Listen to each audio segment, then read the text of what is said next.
Feliz sábado, hermanos. ¿Cómo están? Muy bien, por la gracia de Dios. Puede que tengamos alguna dificultad, es posible que tengamos problemas, es probable que no hayamos pasado una buena semana.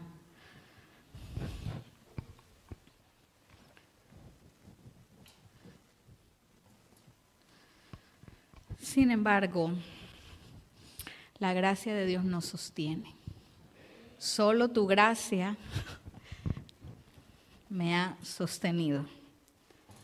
Gracias damos a Dios por eso. Está frío afuera, muy frío. Creo que muy pocas veces he sentido una temperatura como la de hoy. Desde que estoy acá, en grados centígrados son menos 18 grados, estaba esta mañana, centígrados. O sea, 18 grados bajo cero. Eso es cruel.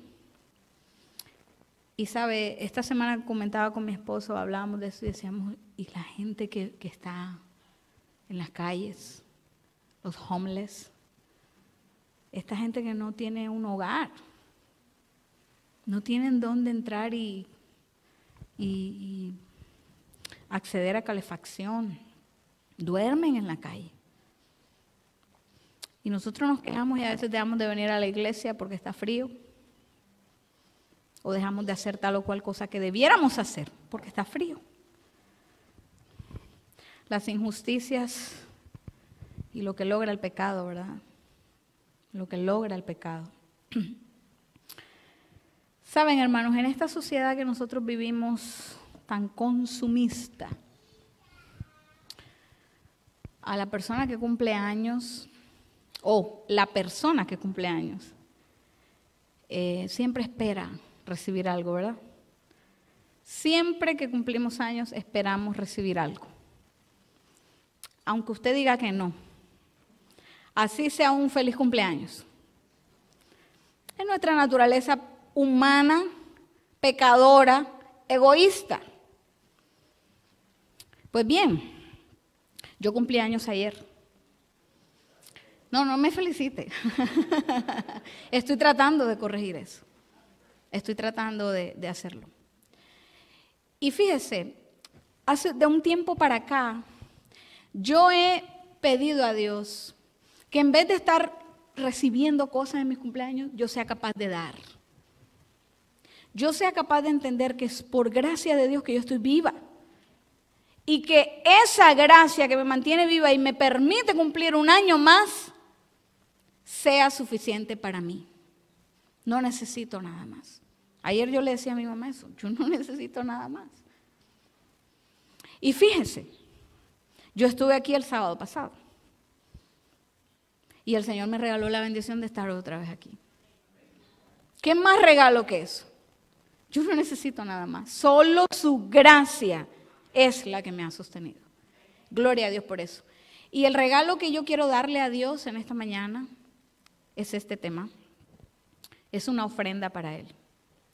Y sé que será de beneficio para ustedes, y como lo ha sido para mí desde que comencé a estudiar estos temas. Vamos a orar. Amado Dios, gracias, gracias, gracias, solo gracias. No entendemos a veces tu amor, tu misericordia, tu bondad, no la entendemos. Nuestro corazón egoísta no entiende cómo tú diste todo por nosotros. Tendremos la eternidad, Señor, para estudiar ese misterio, como muchos otros que aún tú no has revelado. Pero mientras estamos acá, nuestro deber es estudiar los que ya revelaste. Tu palabra, Señor, escrita para nosotros, es nuestro deber, es nuestra responsabilidad y ante todo, Dios, es un placer estudiarla. Gracias por tu palabra. En este momento, Señor, oramos para que puedas quitar de nosotros cualquier pensamiento que no vaya acorde con lo que vamos a hacer. esta es tu casa, Señor. Y tú deseas manifestarte. Le pediste a los israelitas en el desierto que construyeran un santuario para habitar en medio de ellos. Escogiste un día a la semana especial para estar más cerca del ser humano. Por favor, Dios, que nada impida que en este tu santuario y en este tu día nosotros podamos deleitarnos en ti. Que tu palabra, Señor, sea expuesta con poder. Que tu Espíritu Santo nos convenza de pecado, de justicia y de juicio. Y que podamos entender, Señor, la gran, urgente necesidad de estar escondidos bajo tus alas. Oramos pidiendo el perdón de mis pecados, Señor. En el nombre de Jesús. Amén. Muy bien, hermanos. Es necesario hacer un poco de contexto. El sábado pasado estudiamos, la gran mayoría estuvo aquí el sábado pasado, con algunas excepciones. Estudiamos la cuarta iglesia de Apocalipsis. Hemos venido estudiando estos temas de las iglesias. Ya sabemos que Jesús mandó unas cartas a unas iglesias que existieron, literalmente existían, pero que además, como es la profecía, fueron iglesias que iban a representar la historia de la iglesia de Dios hasta el fin de los tiempos. Ya estudiamos la iglesia de Éfeso, la iglesia deseable.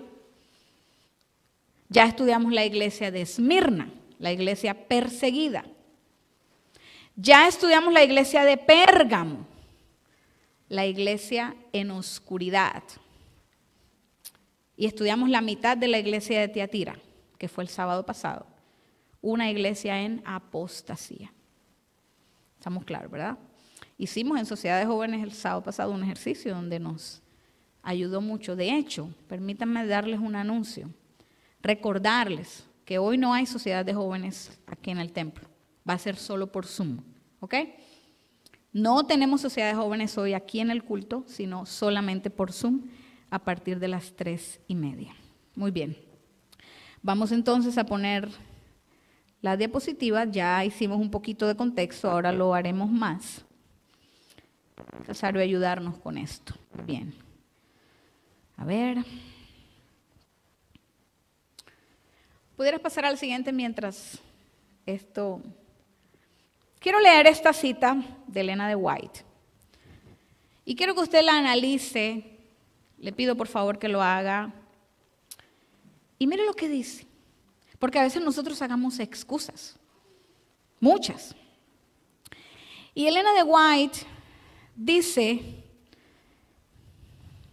la Biblia no fue escrita solamente para el hombre erudito. ¿Saben lo que es erudito? Estudioso, sabio, inteligente, ¿verdad? La Biblia no fue escrita para el hombre erudito solamente. Al contrario, fue destinada a la gente común. A mí, a usted. Las grandes verdades necesarias para la salvación están presentadas con tanta claridad como la luz del mediodía. Gloria a Dios. La Biblia no es un libro que hay que excavar por allá, no sé qué tan profundo. Claro que hay que escudriñarla. Ojo con eso. Necesitamos escudriñar las Escrituras. Y escudriñar sí es estudiar profundamente. Pero la Biblia no es un libro en el que nosotros cabemos y nunca encontremos nada. Todo lo contrario. Entre más nos escudriñamos, lo que acaba de decir Josefina, más encontramos. ¿Cuántas veces quizás la hermana Josefina no leyó el texto? Y mientras estábamos cantando yo la vi ahí leyéndolo, o no sé qué sí, pero lo estaba leyendo otra vez. Entre más estudiamos la palabra de Dios, más clara se ve esa verdad, como la luz del mediodía. No le dé tiempo a estudiar, no le dé miedo a estudiar, sacar tiempo para estudiar el libro de Apocalipsis. No le dé miedo. Si él se explica solito y ya nos vamos a dar cuenta por qué. No le den miedo a estudiar el libro de Daniel. Lo dejamos pasar por alto. Y ahora nos vamos a dar cuenta qué tan necesario es. Por contexto, vamos al libro de Apocalipsis a leer la carta que Jesús envió a la iglesia de Tiatira. Apocalipsis 2, 18 al 29.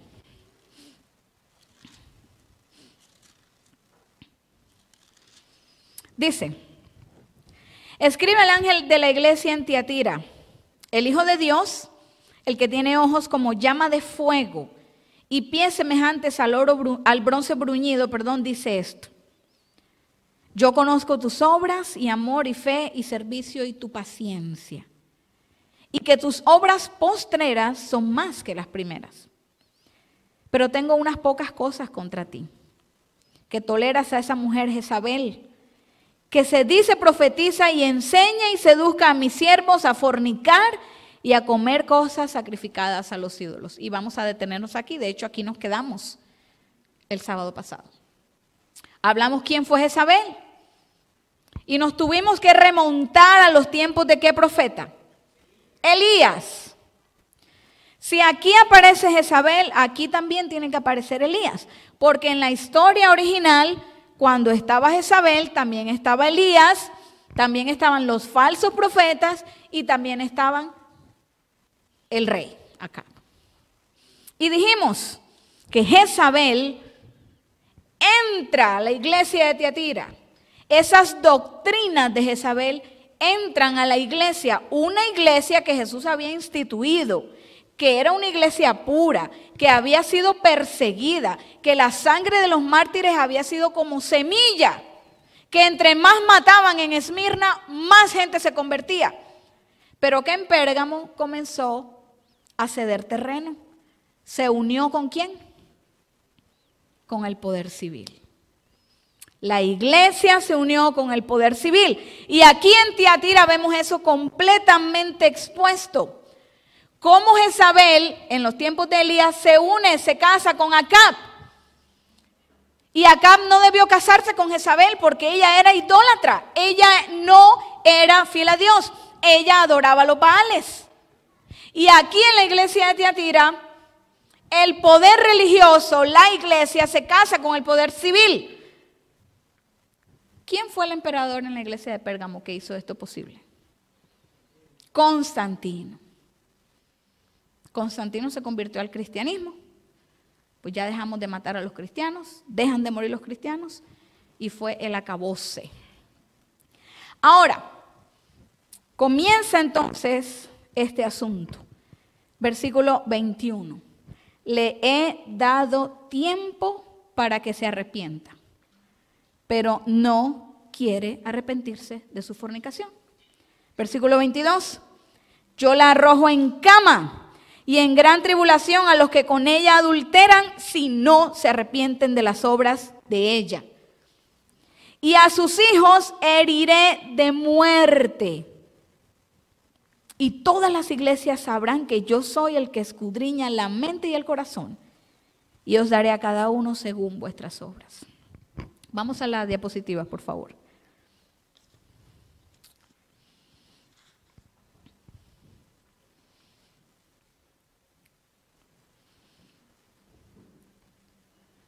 Aquí quedamos, vamos a hacer un poquito de recorrido, recuerden.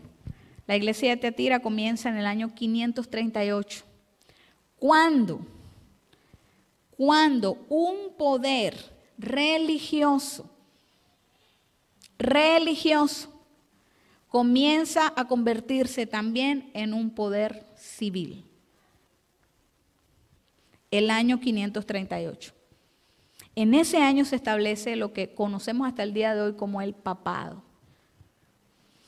¿Hasta dónde dura esta época de esta iglesia? Hasta 1798, cuando ese poder que era religioso y ahora también era civil, sufre una herida de muerte. Dice aquí, yo la arrojo en cama, versículo 22 de Apocalipsis, yo la arrojo en cama. Sufre una herida de muerte, no muere, pero sufre una herida de muerte. Dijimos que en medio de esos años, de esa época, empieza a surgir algo que se ve con mayor claridad en la siguiente iglesia cuando la estudiemos, y es la Reforma Protestante.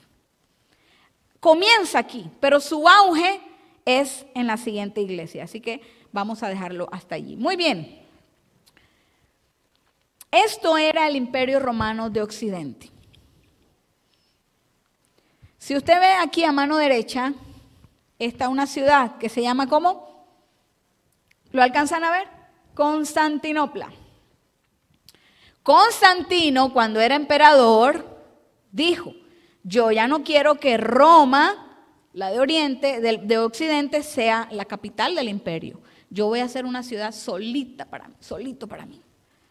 Esa va a ser la capital del imperio. Y se llamó Constantinopla. Quedó entonces dividido el imperio. Imperio de Occidente, todavía con Constantino era un solo imperio. Y el imperio de Oriente. ¿Pero qué pasó? En el año 476, unas tribus bárbaras, así se les llama. ¿Por qué se les llama tribus bárbaras? Porque no eran estudiosos, no eran personas eruditos, no eran intelectuales, eran bárbaros. Por eso todavía uno incluso usa esa palabra, bárbaros. Era algo despectivo llamarlas de esa manera. 10 tribus, 10, téngalo en cuenta.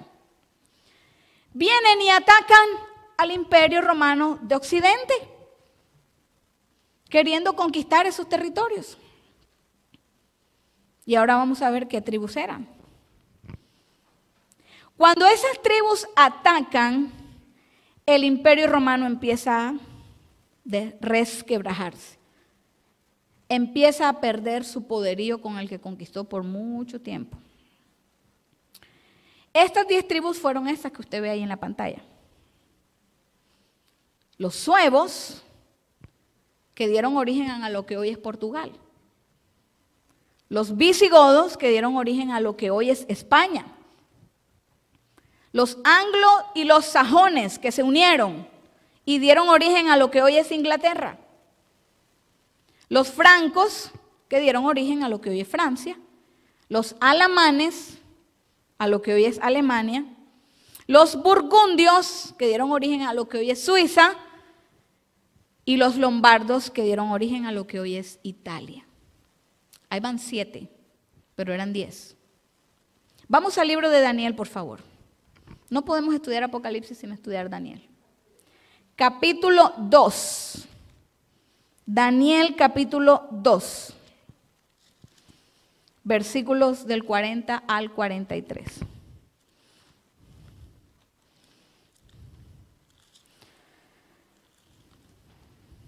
Tengo que hacer el contexto acá. Daniel capítulo 2 narra un sueño que el rey Nabucodonosor tuvo. El rey Nabucodonosor era el rey de Babilonia. Era el imperio que dominaba en los tiempos de Daniel. Fue el imperio que atacó Israel del sur y se llevó cautivos a los israelitas, cuando en el del norte Asiria los estaba atacando. Pues este rey tuvo un sueño. No encontraba interpretación y Dios solamente se la dio a Daniel. El sueño fue una estatua, recuerden, dividido por metales, la cabeza de oro, los pechos de plata, el vientre de bronce, las piernas de hierro y los pies y los dedos de los pies, hierro y barro mezclados. Entonces, Daniel está diciendo acá en el versículo 40, cuando le da la interpretación al rey, dice, versículo 40, el cuarto reino, que son las piernas de hierro de la estatua que el rey soñó, el cuarto reino será fuerte como el hierro.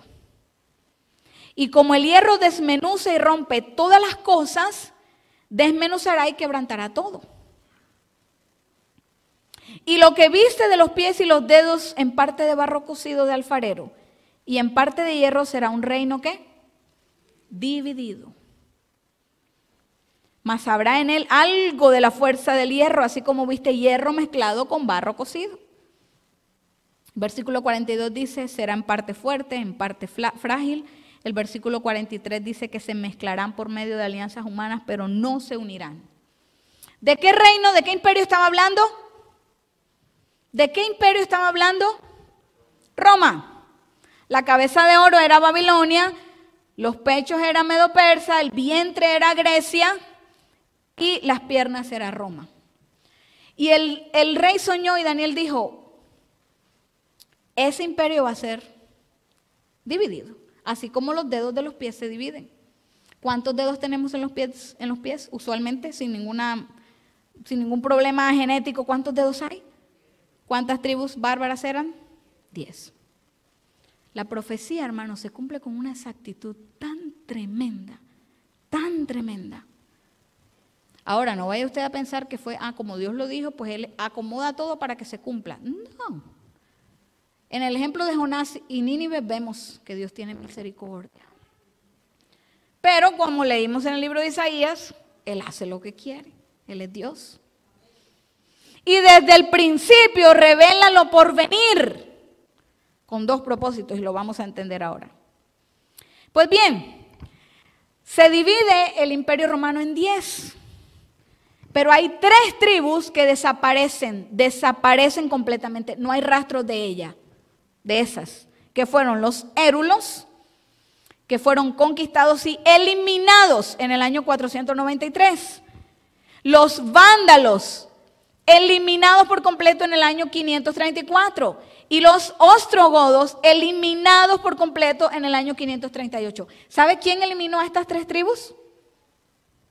El Imperio Romano de Oriente, el que todavía estaba fuerte.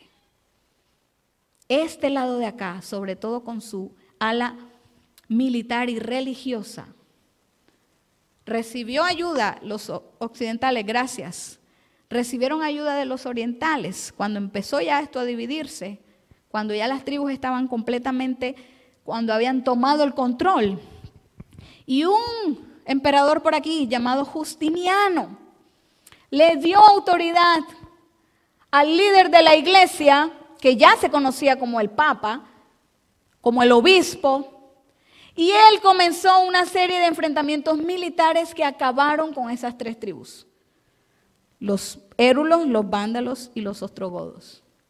Y fue esa última tribu, los ostrogodos, eliminados en el año 538, y ahí, en ese año, ese poder que se le había entregado al papado, nadie se lo quitó. Por eso, Tiatira, en esa época, la época del año 538 comienza, porque ahí comienza el papado. ¿Estamos claros hasta ahí? Vamos a leer Daniel 7:8.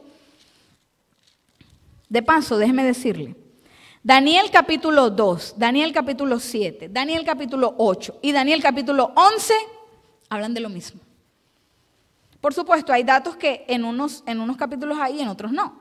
Uno explica una cosa que en el otro no. Por eso hay que estudiarlo todo. Daniel 7:8. Mientras yo contemplaba, esto lo voy a explicar ahorita, mientras yo contemplaba los cuernos, he aquí otro cuerno pequeño salía entre ellos. Y delante de él fueron arrancados, ¿cuántos cuernos? 3. ¿Cuántas tribus fueron las que fueron eliminadas? 3. Y he aquí este cuerno tenía ojos de hombre, una boca que hablaba grandes cosas. Eso lo vamos a explicar ahorita. Se cumplió exactamente porque esta fue una visión de Daniel. En Daniel 2 fue un sueño del rey. Aquí fue Daniel que tuvo un sueño. Y un ángel vino y se lo explicó. ¡Qué bendición! Vamos a la diapositiva nuevamente. Ahora, necesitamos entender una cosa. Necesitamos entender algo. ¿Quién es el personaje principal antagónico, o sea, el malo de la historia en la iglesia de Tiatira? ¿Quién es? En la iglesia de Tiatira, ¿quién es el principal personaje, el malo de la película? Jezabel. Jezabel.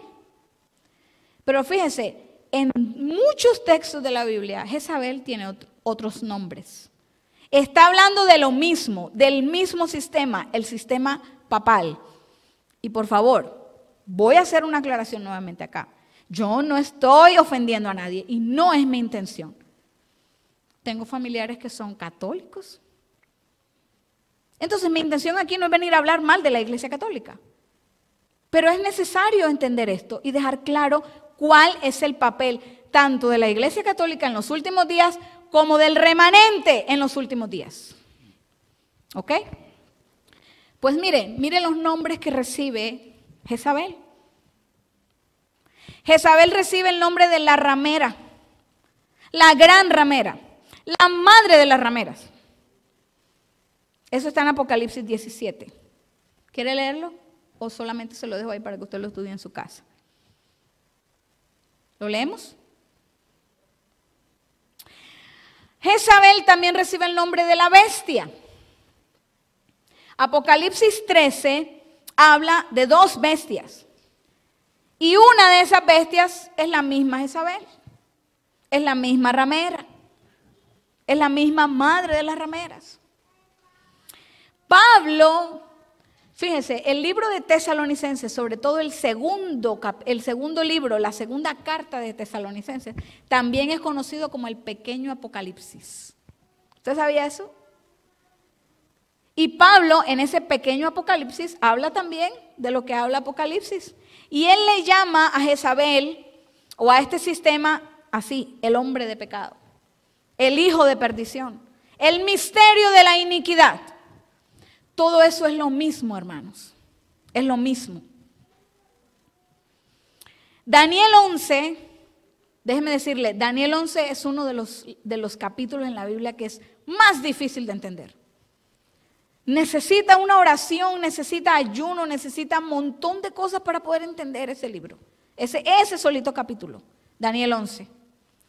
Pues bien, Daniel 11 habla de la abominación desoladora. Y también menciona al rey del norte, lo mismo, el mismo sistema. El libro de Primera de Juan lo menciona de esa manera, el anticristo. Apocalipsis también menciona a este sistema como el anticristo.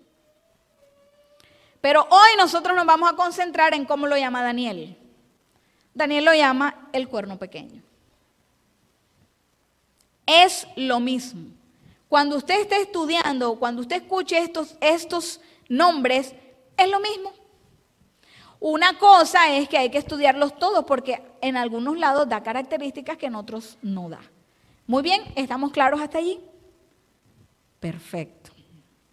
Entonces, vamos a volvernos un poquito para poder entenderlo. Vamos a leer Daniel 7, 1 al 8. Ahí lo tienen, lo deben tener abierto. Daniel tiene un sueño, una visión. En el primer año del rey Belsasar, rey de Babilonia, tuvo Daniel un sueño. El versículo 2 dice, miraba yo en mi visión de noche, y he aquí que los cuatro vientos del cielo combatían en el gran mar. Y cuatro bestias grandes, diferentes la una de la otra, subían del mar. La primera bestia era ¿cómo? ¿Como un qué? León. Tenía alas de águila y sus alas fueron arrancadas. El versículo 5. La segunda bestia era semejante a un ¿qué? Un oso. Se alzaba más de un lado que del otro y tenía en su boca 3 costillas. Versículo 6. Otra bestia semejante a un ¿qué? Leopardo con 4 alas de ave en sus espaldas. ¿Y tenía cuántas cabezas este leopardo? 4 cabezas. Después de esto miraba yo y he aquí la cuarta bestia. ¿Y cómo define Daniel esta cuarta bestia? Espantosa y terrible. Espantosa y terrible. Fíjese, Daniel a las otras bestias le da nombre de animales, pero a esta ni siquiera le puede dar un nombre, no sabe cómo compararla. Espantosa y terrible, fuerte en gran manera, tenía dientes de hierro, devoraba y desmenuzaba, y las obras hollaba con sus pies, y era diferente de las otras. Pues bien, hermanos, aquí está en esta imagen, está la explicación. En Daniel 8, Daniel tiene una visión también. No la voy a leer porque usted yo sé que puede hacerlo en su casa. Y Daniel 8, también en Daniel 8 aparecen otros animales. La cabeza de Nabucodonosor de Daniel, la cabeza de la estatua de Daniel 2, el león con alas de águila de Daniel 7 son lo mismo, Babilonia. El pecho de plata de Daniel 2. El oso con un costado levantado más que del otro. Y el carnero que aparece en Daniel 8 son lo mismo. Medo-Persia. ¿Por qué un oso más de un lado que del otro? Porque los medos y los persas, los persas eran más fuertes que los medos. En Daniel 2, el vientre de bronce. En Daniel 7, el leopardo con 4 cabezas. Y en Daniel 8, el macho cabrío con un cuerno, es lo mismo. Grecia. ¿Por qué 4 cabezas y 4 alas en el leopardo? Porque Grecia, después que Alejandro Magno murió y no dejó hijos, los 4 generales con los que él gobernaba se dividieron el imperio. ¿Por qué alas? Porque fue un imperio donde Alejandro Magno arrasó. Todo el mundo conocido lo conquistó. Las piernas de la estatua de Daniel 2, la cuarta bestia de Daniel 7, que Daniel no la puede comparar con nada, y el cuerno pequeño de Daniel 8 son lo mismo. Pero aquí hay que hacer una división. Está dividido en 3 partes esta parte. La primera, las piernas de hierro, es Roma, el imperio romano, la Roma imperial. Pero los cuernos pequeños de Daniel 8 son las que. ¿Qué creen ustedes que son los cuernos pequeños? De su cabeza salían cuernos, 10 cuernos. ¿Qué creen ustedes que es eso? Las 10 tribus bárbaras. Las 10 tribus con las que el imperio romano se desquebrajó. ¿Están conmigo, hermanos? Ahora dice el versículo 8 de Daniel 7, mientras yo contemplaba los cuernos, he aquí que un cuerno pequeño salía entre ellos, y delante de él fueron arrancados 3 cuernos de los primeros. ¿Cuántas tribus bárbaras fueron eliminadas de las 10?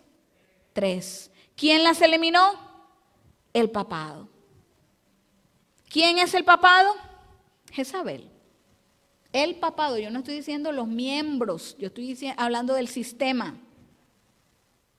Hay mucha gente honesta en la Iglesia Católica. Pero el sistema es Jezabel y yo no tengo miedo de decirlo. Es la bestia, es la ramera, es el cuerno pequeño. No tengan miedo, hermano. A mí me respalda la palabra de Dios. Tu gracia me es suficiente, dice Pablo. Ok, ¿estamos claros hasta allí? ¿Alguna pregunta, hermanos? Continuamos. Vamos a hacer un paralelo entre lo que dice Daniel y lo que dice Apocalipsis 13. Y usted se va a dar cuenta que está hablando de lo mismo. Está hablando de lo mismo. Daniel 7 dice que esta bestia tiene ojos como de hombre. Y Juan en Apocalipsis dice que la bestia que él vio tiene número de hombre. ¿Sabe de qué número habla Apocalipsis 13? ¿Cuál número? El 666. Y nos meten miedo con ese número. Sí, ¿verdad? No voy a poner a analizar eso, nos demoraríamos mucho tiempo. Dice en Daniel 7 que este cuerno tiene una boca que habla grandes cosas. Habla insolencias. Y Juan dice que habla blasfemias. Daniel 7 dice que fue entregado para ser quemado. Apocalipsis dice que sufre una herida de muerte. Es lo mismo. Daniel dice que habla palabras contra el Altísimo. Perdón, que hará guerra contra los santos. Y Apocalipsis 13 hacía guerra contra los santos. También lo dice. La bestia de Apocalipsis 13. Dice que en Daniel que habla palabras contra el Altísimo. La bestia de Apocalipsis 13 habla blasfemias. Es lo mismo. Cambia o intentará cambiar, dice, los tiempos y la ley. En Apocalipsis habla de que la bestia ataca el santuario. El continuo habla también Daniel 11. Dice que se le dio tiempo, tiempos y medio tiempo. en Daniel. Y Apocalipsis dice que se le dieron 42 meses. Hermanos, es lo mismo. Aunque usted no crea, es lo mismo. Tiempo y medio tiempo es lo mismo que 42 meses. Ya lo vamos a ver. Ok. Permítanme leerle esto. Lo ven bien ahí, ¿verdad? Luego de las invasiones bárbaras, el papado asciende al poder en el año 538. Políticamente el imperio estaba debilitado, pero religiosamente estaba empoderado. Justiniano le cedió ese poder, se casó otra vez allí.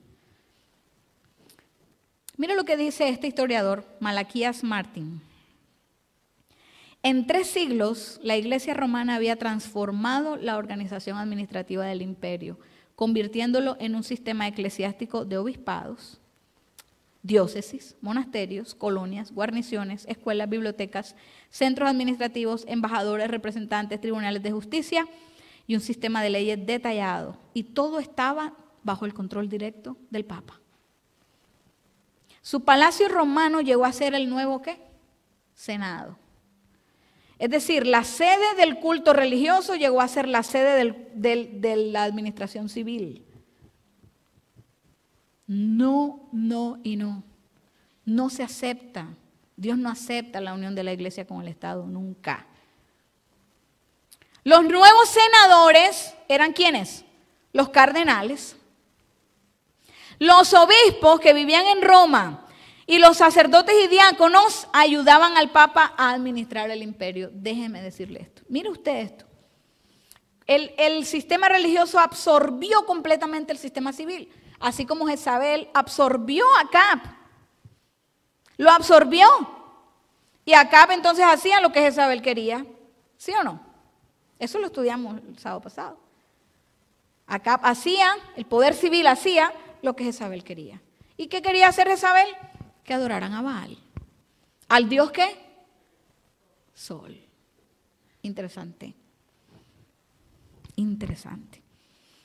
Ahora, dice que la bestia tiene boca que habla grandes cosas o boca que habla blasfemias.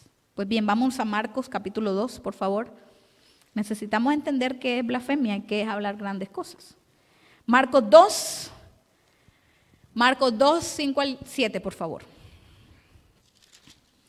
Marcos 2, 5 al 7. Dice: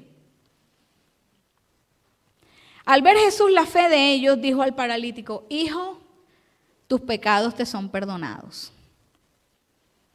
Estaban allí sentados algunos de los escribas, los cuales cavilaban en sus corazones. ¿Por qué habla este así? Blasfemia, dice. ¿Quién puede perdonar pecados si no solo Dios? ¿Qué es blasfemia según esta lectura? El que dice, te perdono tus pecados. ¿Quién es el único que puede perdonar pecados? Dios. Y esta bestia, este cuerno pequeño, este sistema, ¿qué hace? Vamos a las diapositivas, por favor, Eduardo. ¿Qué hace? Pues mire lo que dice una de las tantas que usted puede encontrar. Una de las tantas. Homilías, publicaciones, el mismo catecismo. Mire lo que dice. El sacerdote no tiene que pedirle a Dios que perdone a usted sus pecados. El sacerdote posee en sí mismo el poder para hacerlo, en el nombre de Cristo. Cuando el sacerdote le perdona sus pecados, es lo mismo que si usted se arrodillara y se los confesara a Jesús. Eso es blasfemia. Y Daniel 7 y Apocalipsis 13 dicen que esta bestia habla blasfemias. ¿Eso no, la bestia, el papado? Claro, está cumpliendo todas las características. Una más, Juan 10, 30 al 33. Juan 10, 30 al 33. Dice: yo y el Padre uno somos. Eso lo dijo Jesús. Yo y el Padre uno somos. Entonces los judíos volvieron a tomar piedras para apedrearle. Jesús le respondió: muchas obras he mostrado de mi Padre, ¿por cuál de ellas me apedreas? Y le respondieron los judíos, ojo, los judíos, diciendo, por buena obra no te apedreamos, sino por la blasfemia, porque tú, siendo hombre, te haces Dios. Ellos desconocían que Jesús era el Hijo de Dios, no querían reconocer que Jesús era el Hijo de Dios. Y para ellos, que un humano, aparentemente humano como ellos, dijera que era Dios mismo, era una blasfemia. Esa es la otra definición bíblica que hay para blasfemia. Pues bien, vamos a la diapositiva. Esta bestia, este cuerno pequeño, este poder que habla blasfemia, dice, el papado enseña que el Papa es el Vicarius Christi, que significa el que ocupa el lugar de Cristo. Al Papa también se le conoce como Vicarius Filii Dei, que significa el que ocupa el lugar del Hijo de Dios. Por favor, hermanos, no me vaya a malinterpretar. Yo no estoy ofendiendo, no deseo eso. Pero la Biblia es clara. La bestia de Apocalipsis, el cuerno pequeño de Daniel, es el sistema papal. Y usted va a preguntar, ¿por qué está predicando usted eso, hermana? Debería predicar otras cosas. Que Jesús viene pronto, que hay que arrepentirnos. ¿Qué es esto? Esto es. ¿Se va a dar cuenta por qué? Nosotros necesitamos entender esto, hermanos. Y necesitamos darnos cuenta de que esta bestia, cuya herida mortal aún no ha sido sanada, va a ser sanada pronto. Y es otra bestia quien le va a sanar la herida. Apocalipsis 13 habla de otra bestia. ¿Saben cuál es la otra bestia? ¿Cuál es la otra bestia? No le tengan miedo. Sí, Estados Unidos. Este sistema, el protestantismo en cabeza de Estados Unidos, es la bestia que le va a dar, va a recuperar la herida mortal de esta bestia al papado. Y ahí es donde usted y yo entramos. No solamente porque estemos viviendo en este país. Vamos a continuar. Dice, hace guerra contra los santos. Ambos dice, hace guerra contra los santos. ¿Qué dice Apocalipsis? Aquí está la paciencia de los santos y lo define. ¿Los que qué? Los que guardan los mandamientos de Dios y tienen el testimonio de Jesús. Esos son los santos, así, esa es la definición. Pues bien, hace guerra contra los santos, contra aquellos que guardan, usted y yo, hoy día también, los mandamientos de Dios. Eso espero. Yo espero de corazón que yo no lo voy a mirar a usted, que yo esté haciendo eso. Y tenga el testimonio de Jesús. Pues bien, esta iglesia inició persecuciones duras contra aquellos que guardaban los mandamientos de Dios y tenían el testimonio de Jesús. Aquellos que estaban en contra de sus doctrinas eran perseguidos. Los grupos, los husitas, los valdenses, recuerda que hablamos de los valdenses, los mencionábamos el sábado pasado, los valdenses. Los que prefirieron huir a las montañas, sin embargo allá llegaron, a las montañas llegaron. Pero prefirieron huir antes de hacer parte de ese sistema corrupto. Los albigenses, otro grupo. Vaya, cuando tenga tiempo le pido, vaya al internet y busque eso, masacre de San Bartolomé. ¿Cuántos santos allí fueron masacrados? Pero lo que más distingue a este sistema de hacer guerra contra los santos es esto que dice allí, el santo oficio de la Inquisición, la Santa Inquisición. Le ponen ese nombre como para que no suene tan duro. La Inquisición combatía a los herejes. ¿Quiénes eran los herejes? Según la misma iglesia, cualquiera que estuviera en desacuerdo con las costumbres establecidas por ellos mismos. Yo digo que esa pared es negra y yo tengo el poder. Cualquiera de ustedes que diga que no es negra, yo tengo el poder de acusarlo de herejía. Usted no está de acuerdo con lo que yo, que soy la que tiene el poder, estoy diciendo. Eso es herejía. Pero se aplica, obviamente esto es un ejemplo, se aplica al sistema religioso. Pues bien, cualquiera que no estuviera de acuerdo en que el Papa era el representante de Cristo en la tierra. Cualquiera que no estuviera de acuerdo en que el Papa tenía la autoridad de perdonar pecados, y cualquiera que no estuviera de acuerdo con todas esas doctrinas era acusado de hereje. Y se comenzó, miren, fue en la época de la Edad Media, 1260 años de persecución, una época oscura, donde el papado dominó de tal manera que esto era lo que se vivía. Martirios, asesinatos, tribunales, eran llevados ante los tribunales, los quemaban en hogueras, eran asesinados aquellos santos, aquellos que guardaban los mandamientos de Dios y tenían el testimonio de Jesús. Ahora dice, de acuerdo a la tabla que vimos, que esa bestia iba a recibir una herida mortal, que ese cuerno pequeño iba a recibir, bueno, lo dice más en Apocalipsis, que iba a recibir una herida mortal. Pues bien, la herida mortal sucedió en 1798, allí termina esos 1260 años. ¿Con qué?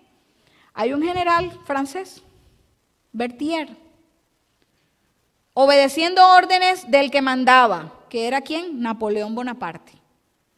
En plena época de Revolución Francesa, fue y capturó al Papa. El Papa en ese momento era Pío VI. Lo capturó, lo mandó, lo desterró y allá murió, desterrado.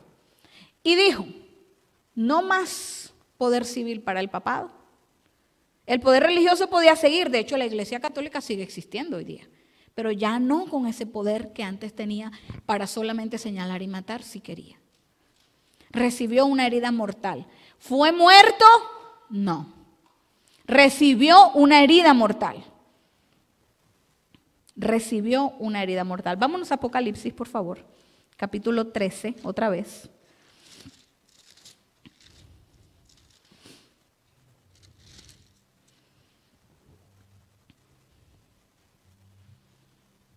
Versículo 3. Vi una de sus cabezas como herida de muerte, pero su herida mortal fue sanada. Y se maravilló toda la tierra en pos de la bestia. Y adoraron al dragón que había dado autoridad a la bestia. Y adoraron a la bestia diciendo, ¿quién como la bestia? ¿Y quién podrá luchar contra ella? Esto aún no ha pasado. En la profecía, en el calendario profético, en la cadena profética, como le llama el pastor Bohr, vamos en que la herida mortal todavía está. ¿Tiene hoy el papado autoridad como la tenía en la época de la Edad Media? No. Ya no existen las cruzadas. ¿Quién le da ese empujón que necesita? ¿Quién le da? No. ¿Quién le va a dar? Y usted me va a decir, pero ¿usted cómo sabe eso? ¿Quién le va a dar ese empujón? Versículo 11. Vamos a las diapositivas, por favor. Quédate ahí, perdón, quédate allí. Después vi otra bestia que subía de la tierra y tenía 2 cuernos semejantes a los de un cordero, pero hablaba como dragón. Yo no voy a predicar ahora o no voy a mencionar más sino esto, lo que voy a leer, porque no nos da tiempo de hacerlo. Pero usted saque sus conclusiones a la luz de lo que dice aquí y cuando vaya a estudiar usted. Ejerce toda la autoridad de la primera bestia en presencia de ella y hace que la tierra y los moradores de la tierra adoren a la primera bestia, cuya herida mortal fue sanada. Aún no ha pasado eso. Hace grandes señales de manera que aún hace descender fuego del cielo a la tierra.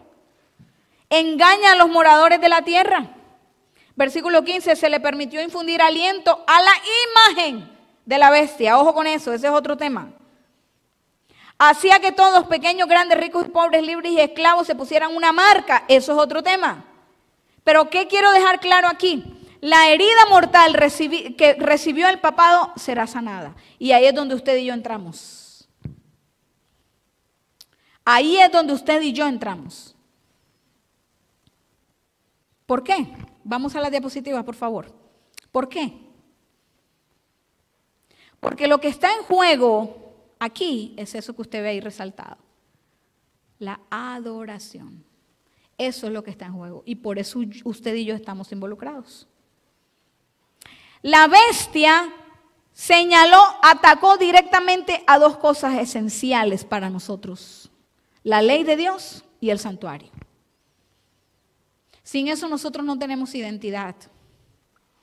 La ley de Dios refleja el carácter de Jesús. O sea, sin eso no tenemos identidad. Y fue precisamente Satanás, el dragón, el que le dio poder a la bestia, capítulo Apocalipsis 12, el que le dio poder a la bestia para que atacara la ley de Dios y el santuario.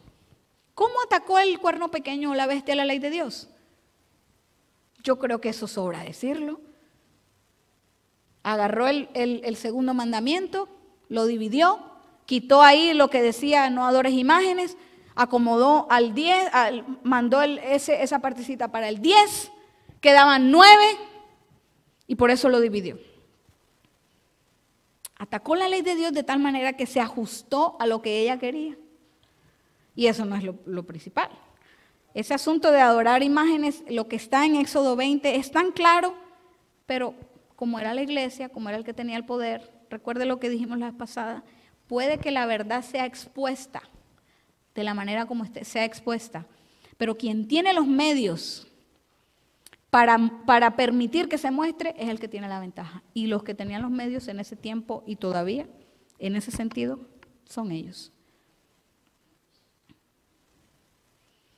Quitó un mandamiento, el mandamiento de adorar imágenes. Eso no aparece en la Biblia católica. Quedaban 9. Acomodó el segundo y mandó uno para el final. Haga la comparación, haga el ejercicio cuando usted esté estudiando. Y el sentido de que atacó la ley de Dios más que eso fue ¿cuál mandamiento? El cuarto mandamiento. Un mandamiento tan claro que dice, pero es que hermanos, es tan claro, acuérdate del día de reposo para santificarlo. 6 días trabajarás, harás en él toda tu obra, mas el séptimo día, el sábado, es de Jehová tu Dios. Y hoy día no solo vemos a esa iglesia, sino a las hijas. ¿Recuerda que hablamos de eso? Las hijas, ¿recuerdan la hija de Herodías en la historia de Juan el Bautista que la mencionamos? Salomé. Ella hizo lo que la mamá le dijo. La mamá le dijo, yo quiero la cabeza de Juan el Bautista. Ella fue y le pidió a Herodes la cabeza de Juan el Bautista. Pues bien, esta iglesia, Jezabel, tiene hijas. ¿Cuáles son las hijas? ¿Qué iglesias salieron de la iglesia católica en el tiempo de la Reforma Protestante? Muchas, pero en especial 4. Y de ahí se desprenden todas las demás. Y en especial de esas 4, 3 o 2, diré yo, mucho más importantes, aunque las otras no lo son. La iglesia anglicana y la iglesia luterana. Hay 2 más. Y esas son las que dieron el origen a todas estas iglesias protestantes. ¿Y qué hacen estas hijas? Lo mismo que la madre. ¿Y qué hace la madre? Dice, no, no es el sábado, es el domingo. Sencillo, ¿verdad? De entender, porque la palabra de Dios se explica solita. Hacen lo mismo que hace la madre. Ya voy a terminar. El asunto está en esto, la adoración. ¿A quién tú adoras? El mensaje de los 3 ángeles es claro. Y justamente el mensaje de los 3 ángeles está después de esto que estamos estudiando, Apocalipsis 14. Y él dice claramente, adorad a aquel que hizo el cielo, la tierra y el mar y las fuentes de las aguas. Y Apocalipsis 13 dice que esta gente adoró a la bestia. No a Dios, sino a la bestia y a su imagen. El asunto está en cómo tú adoras. Sí, hermano, sí importa cómo adoras. Sí importa. Está bien, yo vengo unas horitas, que está bien, no pasa nada. Está bien si doy el diezmo como yo creo que es, Dios sabe. Está bien si voy el domingo, está bien, y lo importante es que vaya. Está bien. Si escucho toda esa música, lo importante es la letra. Lo dijimos el sábado pasado. No, no está bien. Porque Dios es específico y Dios es un Dios de orden. Y lo que Él dice, eso es. Dice el libro de Números, dice el libro de Isaías, dice el libro de Job. ¿No soy yo, Dios? ¿Quién eres tú? ¿Quién soy yo, un simple mortal? ¿Quién es esta gente? ¿Quién es este sistema? Y también es importante, ¿por qué tú adoras? Deuteronomio lo dice. Acuérdate que fuiste esclavo en tierra de Egipto y que Jehová tu Dios te sacó de allí con brazo extendido, con mano fuerte y brazo extendido. Por tanto, Jehová te está diciendo a ti que guardes el día de reposo. Acuérdate que fuiste esclavo. ¿Quién te sacó de eso de donde tú estabas? Esa es la razón principal por la cual nosotros adoramos. Reconocer dónde estábamos y de dónde Dios nos rescató. Entonces la adoración es importante. Lo es. Y este sistema atacó eso precisamente. ¿Cómo atacó el santuario? Ustedes lo saben, hermanos. No me voy a tomar más tiempo. Reemplazó este asunto del santuario con las misas, los servicios que se hacían o que se siguen haciendo en las misas. Están matando a Jesús cada vez ahí. Cada vez que hacen una misa están matando a Jesús. Cuando Hebreos dice, una sola vez entró Jesús en el santuario. Una sola vez. Ahora, usted va a preguntar, ¿por qué la hermana está hablando de esto? Pues bien, estas dos últimas diapositivas le van a dar la respuesta. ¿Por qué estamos hablando de esto aquí? Mire lo que dice. Hay muchas personas que no comprenden las profecías que se refieren a estos días y por lo tanto deben ser ilustradas. Es el deber de los centinelas y los laicos dar la trompeta a un sonido certero. Dar a la trompeta un sonido certero. Hay gente que no entiende esto. Y como no entiende esto, se deja llevar por cualquier viento de doctrina. Cualquiera que le dice lo cree, porque no está bien cimentado. Y es nuestro deber, y por eso yo estoy aquí hoy, dejarlo saber. Es el deber de los centinelas y los laicos dar a la trompeta un sonido certero. Mira lo que dice, todo esto lo dice Elena de White. Se necesita un estudio mucho más detenido de la palabra de Dios, especialmente Daniel y Apocalipsis. Deben recibir la atención como nunca antes. La luz que Daniel recibió de Dios fue dada especialmente para nuestros días. Dice en otro de sus escritos, el último libro del Nuevo Testamento, ¿cuál es? Apocalipsis. Está lleno de verdades que necesitamos entender. Necesitamos entenderlas. Y me despido con esta última, hermanos. Antes de la crucifixión, el Salvador había predicho a sus discípulos que iba a ser muerto y que resucitaría del sepulcro. Y hubo ángeles presentes para grabar esas palabras en la mente y en los corazones. Así también las profecías nos anuncian el porvenir con la misma claridad con que Cristo predijo su propia muerte a los discípulos. Los acontecimientos relacionados con el fin del tiempo de gracia, ese que ya está pronto a terminar, hermanos. Y la preparación para el tiempo de angustia, que nosotros debiéramos estar ahí preparándonos, han sido presentados con claridad. Pero hay miles de personas que comprenden estas importantes verdades de modo tan incompleto como si nunca hubieran sido reveladas. ¿Usted cree que esto es importante? Por supuesto que es importante. Es de vital importancia que nosotros entendamos el momento histórico que estamos viviendo y el punto exacto en donde estamos para poder saber qué es lo que viene y para dónde vamos. Si nosotros no conocemos la historia, estamos condenados a cometer errores. Pero fíjese la gran verdad que también dice Elena de White. No tenemos nada que temer al futuro a menos que olvidemos la forma en que Dios ha conducido a su pueblo en el pasado. Gloria a Dios.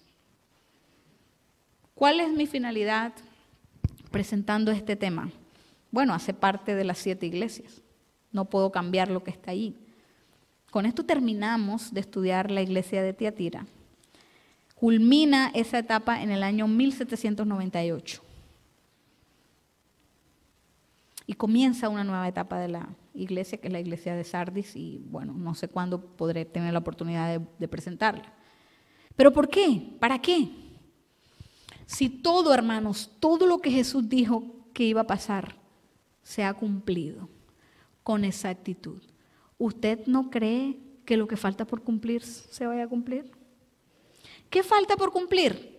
Daniel 2, que la roca golpee los pies de la estatua, derribe la estatua y se establezca un monte alto. ¿Qué falta por cumplir? Que Jesús venga. Yo lo voy a decir otra vez.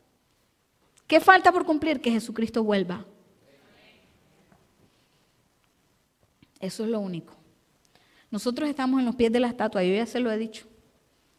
Estamos en los pies de la estatua, nosotros estamos ahí, proféticamente estamos allí, en los pies de la estatua. Proféticamente estamos en la iglesia de la Odisea, la número 7. Ya no hay más iglesias, ya no hay más pies. Yo diría que estamos en el dedo meñique del pie, el más chiquitico, ya casi para terminar. No hay más, hermanos. Jesucristo viene pronto y necesita una iglesia pura, santa, perfecta, aunque usted no lo crea.